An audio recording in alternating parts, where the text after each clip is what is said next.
Good evening, fellow revolutionaries. Thank you for including me in your wonderful event. Congratulations on such a successful event. And, you know, I tip my hat to you. It's great to see so many familiar faces and have the opportunity to thank so many of you who supported my campaign and even came up to Delaware to volunteer. I cannot thank you enough. We changed the political system for good, and you had a direct part in that. So thank you very much. Candidates like me, like Bob Marshall and others, would not have a platform to do the work and say the things that we do if there was not a movement of the fine men and women in this room making things happen on the grassroots level. I also want to thank especially on the anniversary of Pearl Harbor, thank our veterans for your service to this country. So thank you to the men and women who have served and who are currently serving. And you know, today marks a lot of tragedy. The anniversary of of Pearl Harbor. And right before we got here, I don't know if you heard it on the news, Elizabeth Edwards passed away. So if we can just, you know, remember that family in your prayers. She was a fine woman, and we just have to, you know, take an opportunity to just remember to pray for that family as they're mourning her loss. The other tragedy that today marks, you know, tragedy comes in threes. Pearl Harbor, Elizabeth Edwards passing, and Barack Obama's announcement of extending the tax cuts, which is good, but also extending the unemployment benefits. Now, the reason I say this is a tragedy is because his announcement today for economic recovery is more of a potpourri of sound bites. It's like he took a little bit of what each party wanted and put it together. It's not constructed. It's not a solid plan constructed on sound economic principles. He's taking piecemeal parts of the full plan, which you could say is cuts squared, tax cuts and spending cuts. So it's not going to work. He's going to say, see, I catered to the Republicans, but it didn't work. It didn't work because your plan is the result of the spin doctor's chop shop. It's not a solid plan. Frankenomics, if you will. And I don't mean, you know, I mean Frankenstein, not Franken the comedian turned senator, which, however, both are applicable here. But what Barack Obama is doing, by doing this piecemeal potpourri of sound bites instead of implementing a solid, well-thought-out economic plan for recovery based on free market principles, what he's doing is not only collapsing our nation economically, but he's weakening our collective character as a whole. He's weakening the collective character that defines us as a country, that defines us as Americans. Let me explain to you what I mean by that. It is through hard work, through failing as a businessman but getting back up, enduring through difficult times for your family, working hard, sacrificing. It is through the hard knocks of life that we develop the virtues that we need that give us strong character. We develop the virtues of patience, the virtues of persistence. We develop a solid work ethic that develops a strong character within us. When you have a community of good, strong characters, then you have a strong country. Now,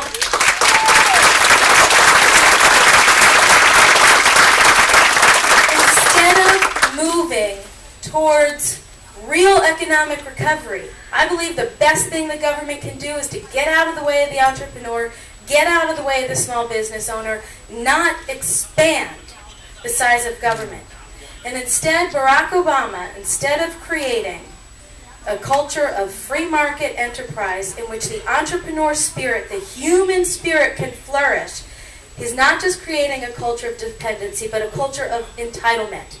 Do you remember in the mid-90s when they wanted welfare reform, they were proposing that welfare be capped at 2 years to move people to work. Let me give you an example of a person that personifies what I'm talking about. Just a couple days ago, there's a coffee cafe near where we all work. And my sister, who works for the campaign, was in there and overheard this gentleman saying, if these tax cuts aren't extended, I'm going to have to lay people off. So, of course, being, knee-deep in the campaign, you want to hear what other people are saying about issues that you've been campaigning and advocating for. So she said, excuse me, can you elaborate? What do you mean? And he explained, as you guys know, if, they're saying it's okay to raise the taxes on the millionaires, and if you make $1 million, your taxes are only going to go up about $45,000. Well, for many people, that's a salary. That $45,000 is a salary, and this man was a perfect example how raising taxes on the job creators hurts the middle class. Because he said, in this economy, I've had to lay people off. I started with myself. He cut his own salary. And he's had to continue to lay people off. And if these tax cuts don't get extended, he's going to have to continue to lay people off. And when he walked out, the woman behind the counter, her jaw dropped. She said, that's my boss. And my husband works for him too. And then she continued to share with Jenny about how she has a daughter that we all know their family, and she and her husband work very hard, not in high-paying jobs. They have a daughter who's a paraplegic, and they have 2 other young kids, so 3 young kids total. And she was sharing that they don't take a dime of government assistance, and they want it that way. They like it that way. And if one of them loses their job, they will no longer have that choice. Now, they financially will probably be okay because of the government assistance programs when you have a dependent child who's in a wheelchair. But we're taking something away from her. We're taking that honor. We're taking that privilege that she has to get up early. That coffee shop opens at 6 o'clock in the morning. She gets her kids out to school too. You can imagine how hard she works. And they're all on the honor roll because she stays up late with them doing their homework. We are taking away the honor of the fruits of her labor, being able to provide for her children, and that sense of value and respect that she has in knowing that she's working that hard, getting up before the sun, so that her children can have a better life. I shared this story at another Tea Party event last week, and one of the servers there came up to me afterwards and she said, you know what? I didn't know I was a Tea Partier, but I think I am. And she talked about how she works 3 jobs. She drives a school bus during the day, she waits tables, and she didn't tell us what the 3rd job was.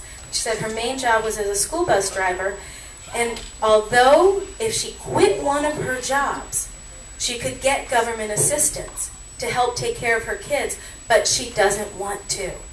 She likes them to know that their mother is working that hard for them.